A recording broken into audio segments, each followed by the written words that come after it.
Dévotion journalière. La foi apostolique. Référence biblique, Psaume 40, versets 1 à 18, 41, versets 1 à 14.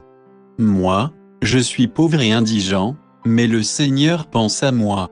Tu es mon aide et mon libérateur, mon Dieu, ne tarde pas. Psaume 40, verset 18. Corrie ten Boom, 18, 92, 19, 83, était une chrétienne néerlandaise qui, avec son père et d'autres membres de sa famille, a aidé de nombreux juifs à échapper à l'Holocauste nazi pendant la Seconde Guerre mondiale, et elle a été emprisonnée pour cela. Corrie et sa sœur Betsy ont été envoyées au camp de concentration de Vught, aux Pays-Bas, puis au camp d'extermination de Ravensbrück, en Allemagne. Vers la fin de la guerre, la population du camp de Ravensbrück avait été multipliée par plus de 10 par rapport au nombre initialement prévu.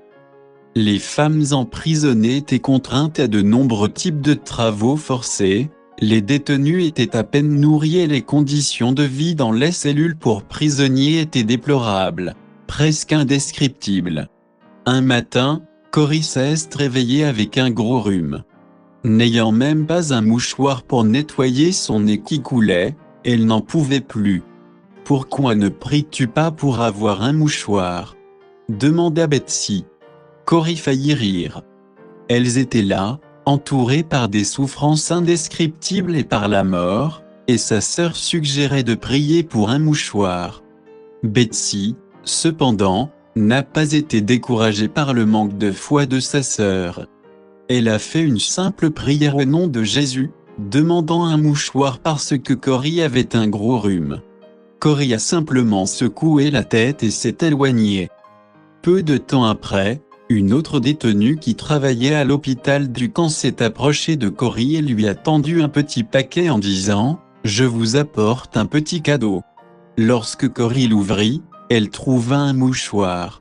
Elle demanda à la femme « Est-ce que Betsy vous l'a dit ?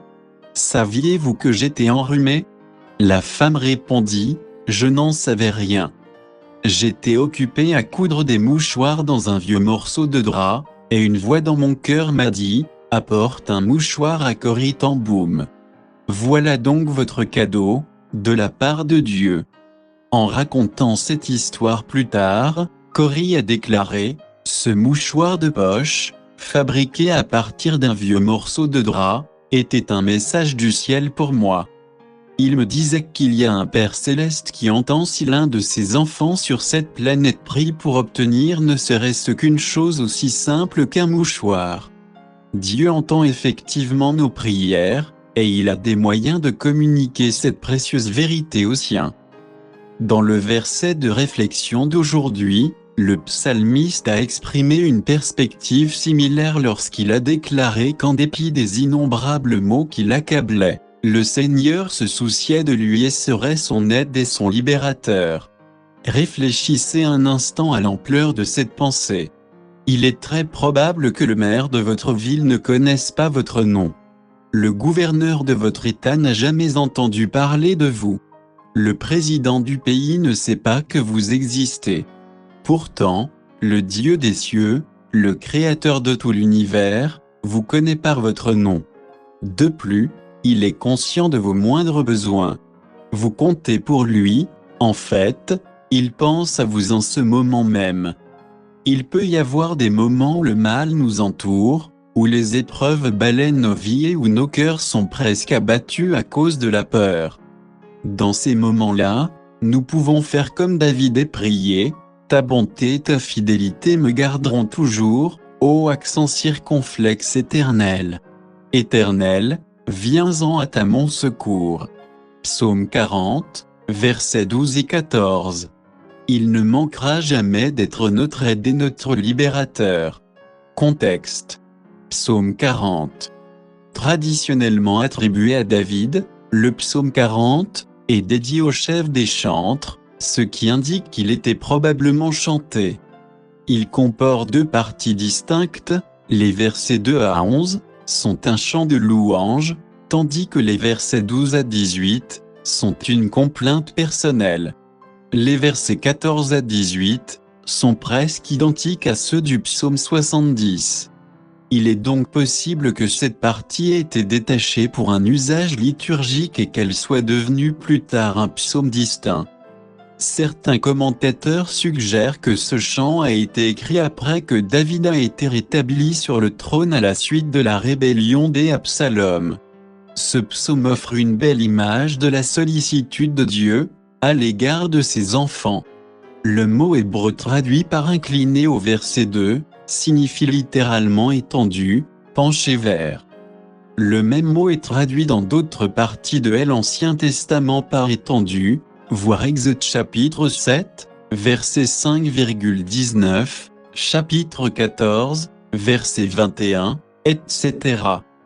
Le psaume 40 est classé parmi les psaumes messianiques, car les versets 7 à 11 sont cités dans Hébreux chapitre 10, verset 5-7, comme ayant été prononcés par Jésus. L'expression des mots sans nombre au verset 13, dans le texte original en hébreu est le terme le plus complet décrivant les aspects mauvais ou nuisibles de la vie. Bien que les paroles de David au verset 7 à 13 se réfèrent à sa propre expérience, elles anticipent de manière prophétique les souffrances du Christ au moment de sa crucifixion. C'est pourquoi des passages de ce psaume sont souvent lus dans les églises chrétiennes le vendredi saint. Psaume 41. Le psaume 41 est dédié au chef des chantres. Bien qu'il s'agisse avant tout d'un chant de lamentation, le psaume aborde divers sujets, la compassion pour les pauvres, le chagrin causé par le péché, l'abandon et la guérison. Jésus a cité le verset 10 dans Jean chapitre 13, verset 18, en disant qu'un de ses proches, Judas, le trahirait. Le traître de David était quelqu'un qui prétendait être son ami, il prend un langage faux, afin de recueillir des informations sur son état et de les diffuser à ses ennemis. Il s'agit peut-être d'Ahitophel, voire de Samuel chapitre 15, verset 12,31. Au verset 10, David supplie Dieu de le guérir afin qu'il puisse les châtier, apparemment en référence à ceux qui ont comploté le mal contre lui. Alors que le psalmiste laissait généralement la vengeance entre les mains de Dieu, il a peut-être estimé qu'il était de son devoir, en tant que roi, de rendre justice à ceux qui s'étaient rendus coupables d'insurrection et de trahison. Le psaume 41 complète le livre des psaumes. Le verset 13 est une doxologie, c'est-à-dire une expression de louange. Les 4 autres livres des psaumes se terminent également par des louanges. Regardez de plus près. 1. D'après le psaume 41, verset 2, qu'est-ce que le Seigneur a promis à ceux qui s'intéressent aux pauvres? 2. Quels sont les nouveaux chants, ou les nouvelles raisons de louer, que le Seigneur a mis dans votre bouche depuis qu'il vous a sauvé? 3. Le mot pauvre dans le psaume 41 ne désigne pas seulement ceux qui ont besoin d'une aide financière, il signifie faible, ou sans défense. Compte tenu de cette définition, quelles sont les façons spécifiques dont nous pouvons exercer notre ministère auprès des pauvres? Conclusion. Nous pouvons être assurés que, dans toutes les situations et dans toutes les épreuves auxquelles nous sommes confrontés, Dieu se soucie de nous et de nos besoins. Bonne journée à vous.